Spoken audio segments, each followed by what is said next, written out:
Hello everyone, welcome to G-Pod Plus 2 Commerce and Humanities channel. It's me, Nafi. അപ്പോൾ നാളെ നിങ്ങളുടെ plus two ഹിസ്റ്ററിയുടെ exam ആണ്. ഈ plus two history എക്സാമിന് S A ചോദിക്കാൻ ചാൻസ് ഉള്ള ക്വസ്റ്റ്യൻസ് നമുക്ക് എന്ത് ചെയ്യാമെന്ന് നോക്കാം. അപ്പോൾ ഫസ്റ്റ് ചാപ്റ്റർ നോക്കി എസ് എ ചോദിക്കാൻ ചാൻസ് ഉണ്ട്. അപ്പോൾ നോക്കാം, ഒന്നാമത്തെ ചാപ്റ്ററിന് എസ് എ ചോദിക്കാൻ ചാൻസ് ഉള്ള ക്വസ്റ്റൻ ആണ് ഇവിടെ കാണുന്നത് കേട്ടോ. അത് എസ് എ 8 മാർക്കാണ് എസ് എ ഉണ്ടാവുക. അപ്പോൾ ഇങ്ങനെയുള്ള ക്വസ്റ്റൻസ് ആയിരിക്കും എസ് എയിൽ ഉണ്ടാവുക. ഇങ്ങനെ ഹിന്റുകൾ നിങ്ങൾക്ക് എന്ത് ചെയ്യും തരും, അത് എക്സ്പ്ലെയിൻ ചെയ്യാൻ ചോദിക്കും. അത് ക്വസ്റ്റൻ എന്താ?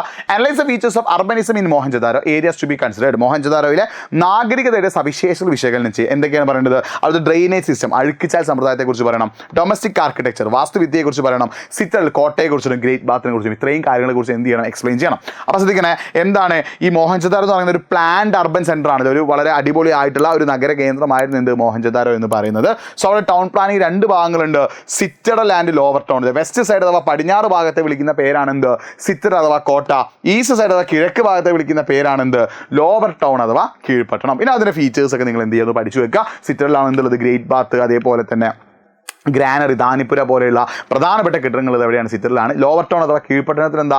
റെസിഡൻഷ്യൽ ഏരിയ, ആളുകളുടെ വീടുകളാണ്. അവിടെ ഗ്രിഡ് സിസ്റ്റം ആയിരുന്നു. ഒരു റോഡിന് ഇരുവശങ്ങളിലുമായിട്ടായിരുന്നു എന്തുണ്ടായിരുന്നത്? അവിടെ വീടുകൾ ഉണ്ടായിരുന്നത്. പിന്നെ ഒരു എഫിഷ്യൻ്റ് ആയിട്ടുള്ള ഡ്രെയിനേജ് സിസ്റ്റം, ഒരു അഴുക്കുചാൽ സമ്പ്രദായം എവിടെ ഉണ്ടായിരുന്നു? ഈ ഒരു മോഹൻജദാരോ ഉണ്ടായിരുന്നു. ഓരോ വീട്ടിൽ നിന്നും വേസ്റ്റ് വാട്ടർ പുറത്തേക്ക് പോകാനുള്ള ഒരു എഫിഷ്യൻ്റ് ആയിട്ടുള്ള ഒരു ഡ്രെയിനേജ് സിസ്റ്റം അല്ലെ, ഓരോ വീട്ടിലെയും വേസ്റ്റ് വാട്ടർ പുറത്തേക്ക് പോകാനുള്ള ഡ്രെയിനേജും ആ ഡ്രെയിനേജിനെ ഒരു കോമൺ ഏരിയയുമായിട്ട് കണക്ട് ചെയ്യുന്ന ഡ്രെയിനേജൊക്കെ എവിടെയുണ്ട്?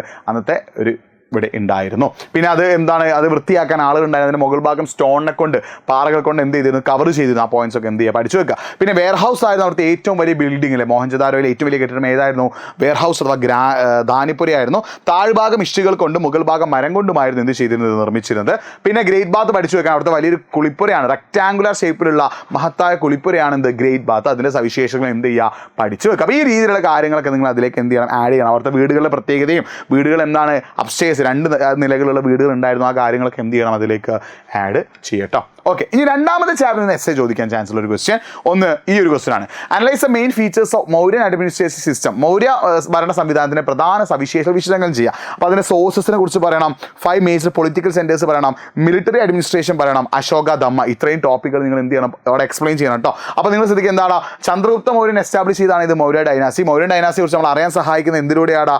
ഒന്ന് അർത്ഥശാസ്ത്രമാണ്, ചാണക്യൻ്റെ അർത്ഥശാസ്ത്രം, മെഗസ്തനീസിന്റെ ഇന്ത്യക്ക, വിശാഖദത്തന്റെ മുദ്രരാശിയുടെ നാടകം. ഇതിലൂടെയൊക്കെ നമുക്ക് എന്ത് ചെയ്യുന്നുണ്ട്? മൗര്യൻ ഡൈനാസിയെ കുറിച്ച് അറിയാൻ സാധിക്കുന്നുണ്ട്. പിന്നെ നിങ്ങൾ ശ്രദ്ധിക്കുന്ന കാര്യം, ഒരു എസ്പിയോനേജ്, നല്ലൊരു ചാര സമ്പ്രദായം ഉണ്ടായിരുന്നു. അതേപോലെ തന്നെ Mauryan dynasty 5 major political centres ഉണ്ടായിരുന്നു അല്ലേ. ഒന്ന് ക്യാപിറ്റൽ പാടലിപുത്ര, തലസ്ഥാനമായിട്ടുള്ള പാടലിപുത്ര ഉണ്ട്, ഉജ്ജയിനി, സുവർണഗിരി, അങ്ങനെയുള്ള പ്രധാനപ്പെട്ട 5 പൊളിറ്റിക്കൽ സെൻറ്റേഴ്സ്, രാഷ്ട്രീയ കേന്ദ്രങ്ങൾ എവിടെ ഉണ്ടായിരുന്നു? അവിടെ ഉണ്ടായിരുന്നു. പിന്നെ അന്നത്തെ കാലത്ത് എന്താണ്?